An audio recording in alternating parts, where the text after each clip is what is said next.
To color outside the lines, all you need is fresh ink.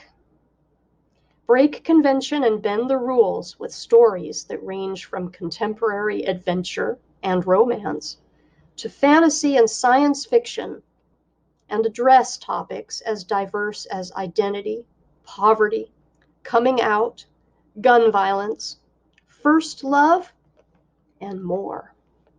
Here is a preview of Fresh Ink. It was edited by Lamar Giles, who is the co-founder of We Need Diverse Books.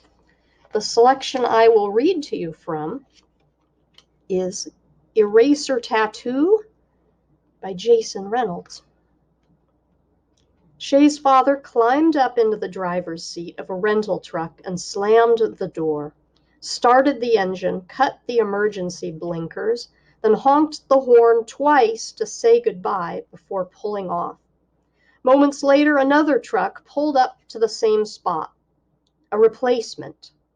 Double parked, killed the engine, toggled the emergency blinkers, rolled the windows up until there was only a sliver of space for air to slip through. What I want to know is why you get to give me one, but I can't give you one, Dante asked, leaning forward, elbows resting on his knees, his eyes on the street as the people in the new truck, a young man and woman, finally jumped out, lifted the door in the back, studied whatever was inside. Brooklyn was being its usual self, alive, full of sounds and smells. A car alarm whining down the block.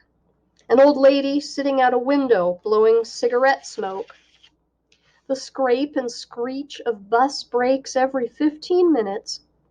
A normal day for Brooklyn, but for Shay and Dante, not a normal day at all.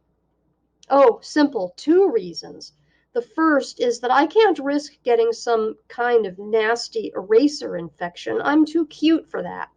And the second is that my dad will come back, find you, and kill you for marking me, Shay replied, stretching her arms over her head, then sitting back down on the stoop beside Dante. Kill me, please. Your pops loves me. Dante shot back confidently. He wiped sweat from his neck, then snatched the pencil he had tucked behind his ear and gave it to Shay. They had been planning this ever since she got the news, ever since she told him she was leaving. Love is a strong word. He likes you sometimes, but he loves me. Shay pushed her finger into her own sternum, like pushing a button to turn her heart on or off. Not like I do. Dante let those words slip from his lips effortlessly, like breathing. He'd told Shay that he loved her a long time ago, back when they were 5 years old, and she taught him how to tie his shoes. Before then, he'd just tuck in the laces until they worked their way up the sides, slowly crawling out like worms from wet soil, which would almost always lead to Dante tripping over them, scraping his knees, floor or ground burning holes in his denim. Mrs. Davis, their teacher, would clean the wounds, apply the Band-Aid that would stay put only until school was over. Then Dante would slowly peel it off because Shay always needed to see it. White where brown used to be. A blood-speckled boo-boo waiting to be blown. Kissed. Shay smiled and bumped against Dante before turning to him and softly cupping his jaws with one hand, smushing his cheeks until his lips puckered into a fish face. She pressed her mouth to his for a kiss and exaggerated the suction noise because she loved how kissing sounded, like something sticking together, then coming unstuck. Don't try to get out of this, Dante, she scolded, releasing his face. Give me your arm. She grabbed him by the wrist, yanked his arm straight, then she flipped the pencil point side up and started rubbing the eraser against his skin. They'd been sitting on the stoop for a while, watching cars pull out and new cars pull in, witnessing the neighborhood rearrange itself.